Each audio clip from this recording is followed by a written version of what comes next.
Welcome to PokeClass episode 31. Nationals is so close for the rest of you right now, with Canada's just next week, and American Nationals the week after that.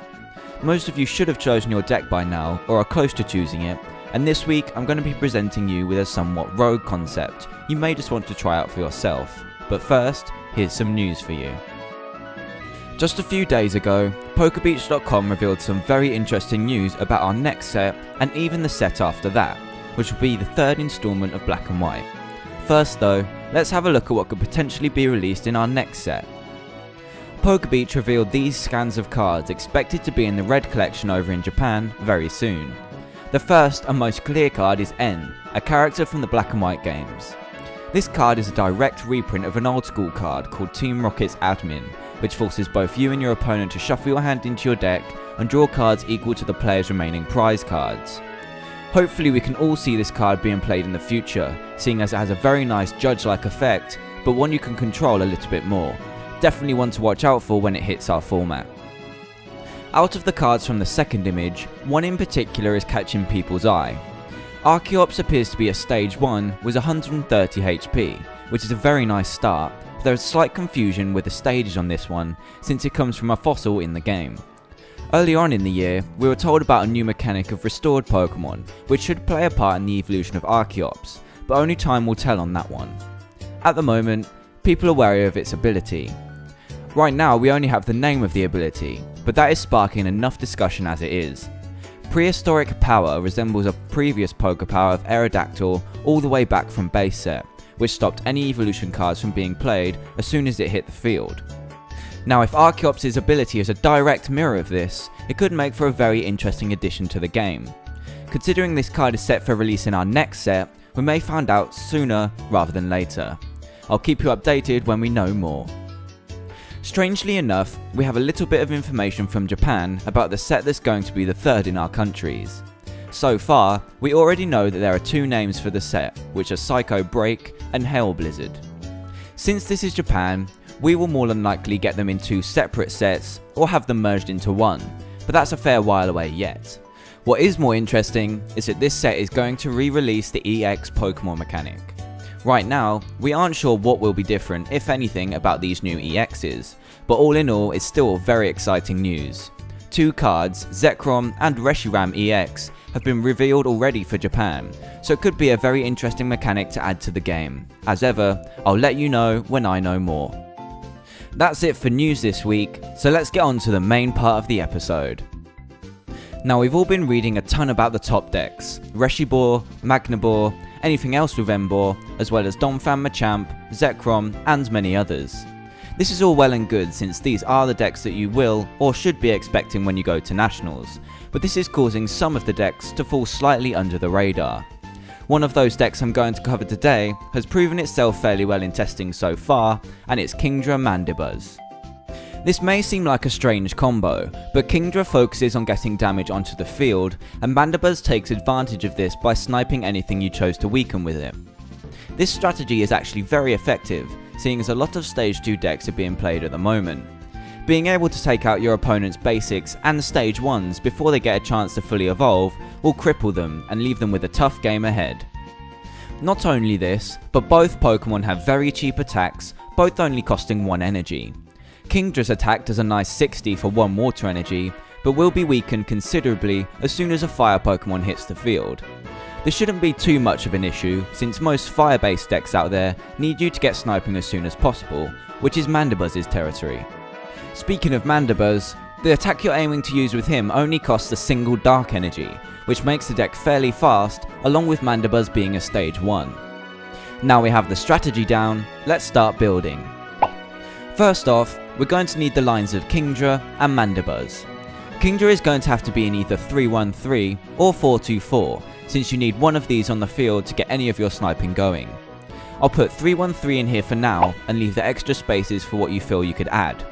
As for the Mandibuzz, 3-3 seems to be enough for your main attacker, and since it's a stage 1, you should be able to get them out fairly consistently. Starters are fairly vanilla in most decks for Heart Gold Soul Silver on, and Cleffa is the obvious choice. I personally would go with a 3-1 Cleffa Tyrogue split, simply because that's how I prefer to play it at the moment. Tyro gives you some great damage output for 0 energy, even if there isn't a Cleffa in the opposing active spot. Let's put those in the list for now, but feel free to max out the Cleffa if that's your preferred start. Techs are going to be hard to come by since you run a low energy count and won't have a lot of room left at the end. I will try and cover some at the end though, so I'll just leave this as the Pokemon line for now. On to trainers and supporters now, and we're definitely going to need the staples of the format. Pokemon Collector and Communication need to be in here to get as much access to all of your Pokemon as soon as possible. I'll put those in as 3 or 4 of each, since it's the best way to get what you need when you need it. Rare Candy is a definite in this deck, since you're running a fairly heavy line of a stage 2. I would recommend going for 3 Rare Candy if you have a 3-1-3, and max them out if you're going for a 4-2-4. This will give you enough to work with when you pair it with the next card on the list. Let's put those in and see what I've got next. Junkarm, the card that really makes this format in my opinion. I really like the card at the moment, as I've said in most of my previous videos so far. It can be really versatile during the game and allows you to pull off some fairly complex moves when things are looking a little grim. Fishing out Rare Candy at the right time can give you the chance you need to get straight back into the game. Some people may not like running 4 of these, so I'll put 3 or 4 straight into the list. Next up are the optional trainers that you can put in, which are completely up to player discretion. Dual Ball was quickly considered a staple of the new format, but I'm starting to see it the other way round the more I test with it. It takes up a fair chunk of your deck slots and could just be a waste if you're flipping tails all day, which does happen. My advice so far in this format would be to try a list without Dual Balls and max Collector to see how you feel about it. I found that I just wasn't missing the Dual Balls, and the turn 1 Collector really is nice when you have a lot of evolving to do. I know the Dual Ball won't take up your supporter for the turn, but the unpredictability of it really doesn't go well for me, since I find myself wishing for heads when I could guarantee them with a Collector. Try out both options for yourself and see what you think. Now this deck is going to need some serious draw support to get going fast and get those cheap KOs in as soon as possible. I'd dedicate 7 or 8 spots for these, which could include either Professor Oak's new theory, Professor Juniper or Copycat, all of which come down to players' personal preference. Juniper will give you a lot quicker access to more of your deck, but you will need to get used to using your discard properly to get the most out of this card. Pont is great in high numbers if you just want to keep refreshing your hand around to fish out what you need, and Copycat is one I'm not too sold on yet. Since it depends on your opponent's hand, it could be a little unreliable when you really need the extra cards, but it can pay off in the opposite situation. I'll slot 7 or 8 draw supporters into the list and move on to the next cards. I'm still considering Flower Shop Lady to be an optional card at this time. I'm always thinking of taking it out to cater for a bit more room, since it's frustrating to draw into it early on in the game. But when I'm thinking about doing that, the perfect situation crops up and changes my mind. However, the amount of times I'm using it to help me win are severely undermined by the times I use it when the game is just too far gone to get back. So I'd try it out and see what you think. I'll put it in for now since it's the only good form of recovery we have at the moment. Another interesting option is Energy Search, a somewhat untested card so far, seeing as the main decks have built-in acceleration. This card just seems to fit into this deck, and since you're running 2 different types of energy in fairly low numbers, it could be the perfect addition as there isn't any built-in draw either.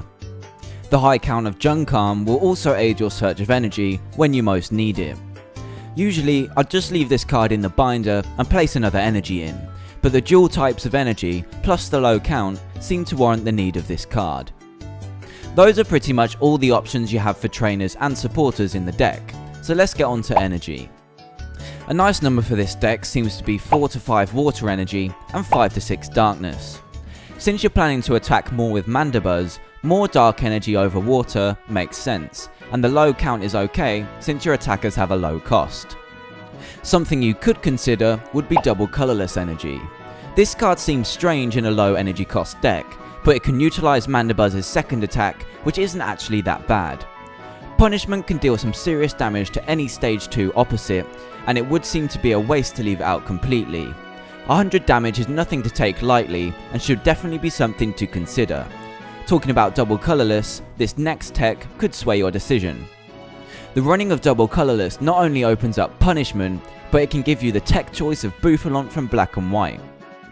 This card is used solely for Rayquaza Deoxys Legend and even Zekrom, one of this deck's main problems. Bouffalont's Revenge can take 2 prizes back for suffering an Ozone Buster from RDL, and the 90 damage can also topple a Zekrom after it's used Bolt Strike the previous turn. This is definitely something you should consider in your build, but it is annoying to start with. Hopefully, you should find that it does more good than harm, tipping matchups more in your favour than they previously would be. Other than that, there aren't a huge amount of text you could put in here. With the double colourless inclusion, you could find room for Samurott, but that would make the deck more clunky than it needs to be, so I wouldn't suggest it. Instead of trying out more outlandish text like this, I would definitely suggest bumping the Kingdra line up to 424 as mentioned at the beginning. This will give you a lot more consistency and allow you more splashes in a turn when multiple Kingdras hit the field. What you could also consider is the other Kingdra from Unleashed. This Pokemon has 2 attacks that can really deal some damage to fire Pokemon, since it doesn't have the catch that Kingdra Prime does. It also has the ability to snipe for 30, KOing baby Pokemon, and has a double colourless compatible attack, hitting for a maximum of 80, not including weakness. A rather universal tech for decks that run double colourless is Zoroark. This card can copy any beefy attacker such as Machamp, Donphan, Rayquaza Deoxys Legend, Magnezone Prime, or even Yanmega's attacks can come in handy. Try this one out more than anything if you can fit it in, but just learn to use it at the right times to get the KOs you need on those troublesome tanks. Those are pretty much all the options you have for this deck, and the list we've now completed should give you enough to play with in the meantime. This deck has some really nice potential in a format filled with decks that rely on setting up multiple stage 2s. Sniping them off before they become a threat really hurts them, and Kingdra is still a very viable attacker when not faced with an Emboar.